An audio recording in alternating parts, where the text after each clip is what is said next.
The real estate market, it's going crazy right now, but we're going to walk through a step-by-step process to save a down payment.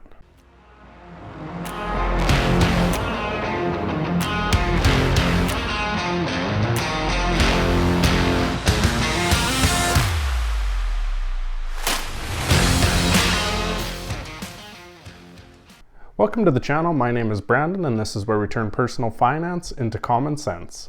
If you enjoyed this video, hit the like button below, and if you want to learn more, subscribe to the channel and tell your friends and family. If you're like me and 30% of other Canadians, you might be tired of renting and looking for home ownership. And today we're going to cover 4 steps that you can take to save up a healthy down payment and ultimately buy a home.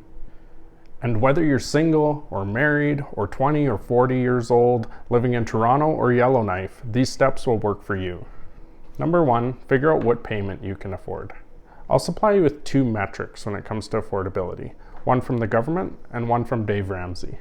First, the CMHC suggests that your household expenses are no more than 32% of your gross income.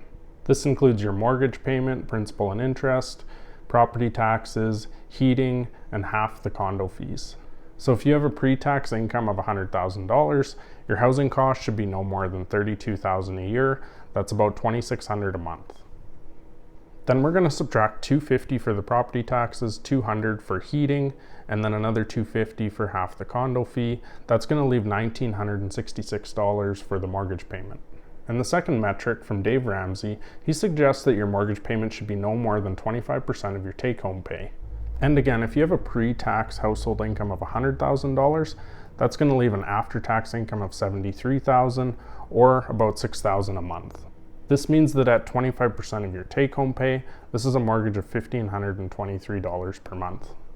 So that means we have 2 answers here for someone earning $100,000 a year. Under the CMHC rules, they can afford roughly $1,900 a month, but Dave Ramsey would suggest about $1,500 a month. And my recommendation for this individual would be to stay as close as they can to $1,500. However, anything between the 15 and the 19 would be appropriate. And you'll want to make sure that you can continue investing 15% of your gross income into retirement after all your expenses. So you may favor the higher end of this range if you're expecting your income to increase. However, if you have uncertain income or it tends to fluctuate, you might aim for the lower end of the range. The next step is to determine your target purchase price and your down payment goal.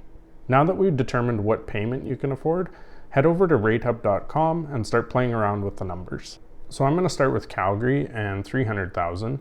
Your down payment should be between 5 and 20%. Of course, if you can put 20% or more as a down payment, you can avoid the CMHC mortgage insurance. So at a purchase price of $300,000, you can see that the payment ranges from $1,485 with 20% down up to $1,790 with 5% down. And therefore, this falls in our affordability range for a family that's making $100,000 a year. And then if we increase the purchase price to $350,000, we can see that the payment ranges from $1,732 with 20% down all the way up to $2,039 with 5% down. Therefore, I would consider $350,000 to be the ceiling for a family earning $100,000 a year. And I'd recommend a down payment anywhere from $30,000 up to $70,000. This will reduce your mortgage insurance and make sure you have a healthy amount of equity at the start. And to continue building on our example, if their down payment goal is $50,000, that will leave them a mortgage payment of approximately $1,868.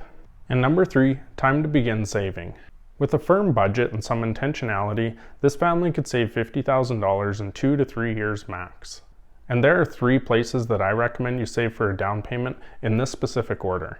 1, max out your FHSA if you qualify as a first-time homebuyer. This will give you an $8,000 a year contribution starting in 2023 for a max of 5 years or $40,000. The contributions are tax deductible, the growth is tax-free, and you can make a withdrawal for a home purchase, also tax-free. And as a bonus, you can use the tax refund to further save for a down payment.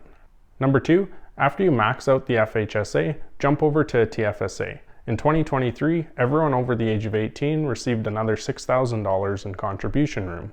And if you've never contributed to a TFSA, you'll have up to $88,000 available. Make sure you're using a completely separate TFSA and not one that's intermingled with retirement savings, and I'll explain why in a second. And 3, once you max out your FHSA and your TFSA, just move over to a regular savings account or a GIC at your local bank. And notice how I didn't recommend the RRSP Homebuyers Plan. This is because I believe when you pull money from this program, you're just losing advantage of all that future retirement growth that could be made in the stock market. Step number 4 is where should you be saving your down payment? And anytime the investment horizon is less than 5 years, I avoid the stock market altogether. This includes individual stocks, bonds, index funds, and crypto. And whether you're using the FHSA, TFSA, or just a regular savings account, I recommend that you put your money in a high interest savings account or just a GIC. You'll earn an average of 4 to 6% on this investment, but at least your money is secure and you'll be ready to act and purchase a home. Personally, my FHSA is invested in this Horizon ETF called Cash. It's a fixed income investment and it provides a yield north of 5%. I also hold some GICs at my bank that are currently yielding about 4%. You could get into something with slightly more risk, like one of these Horizon Premium Yield ETFs that are currently providing 7.5 to 10.5%, but I personally just don't want the risk, especially over a 2 to 3 year period. Between 5 and 10% over a 2 to 3 year period, you're looking at about $2,600, and it's just not worth the risk of losing that same amount. As a final point, when should you balance saving for a down payment, but also saving for retirement? And this one I battled with myself. I didn't want to forego some gains in the stock market, but I also didn't want to slow down my home buying process. And ultimately, I drew a line in the sand. I said, if you're planning to purchase a home within the next 3 years or less, save everything towards the down payment. But if you're looking at more than 3 years, it might be worth balancing saving for a down payment and investing in retirement because you don't want to miss out on those big gains in the market. And in either case, I wouldn't forego any employer match on retirement funds. If you need to invest 5% to get a 5% match on your RRSP, definitely do that. It's free money, 100% return. There you have it, 4 steps to begin saving for your home purchase. Number 1, determine what you can afford as a payment. I recommend Dave Ramsey's approach, 25% of your monthly take-home pay. Number 2, come up with your down payment goal. I recommend using RateHub to come up with this number. You can enter the payment information and your purchase price. First, begin saving in an FHSA to utilize those tax deductions, then move into a TFSA, and if you've maxed those out, move on to a savings account or a GIC.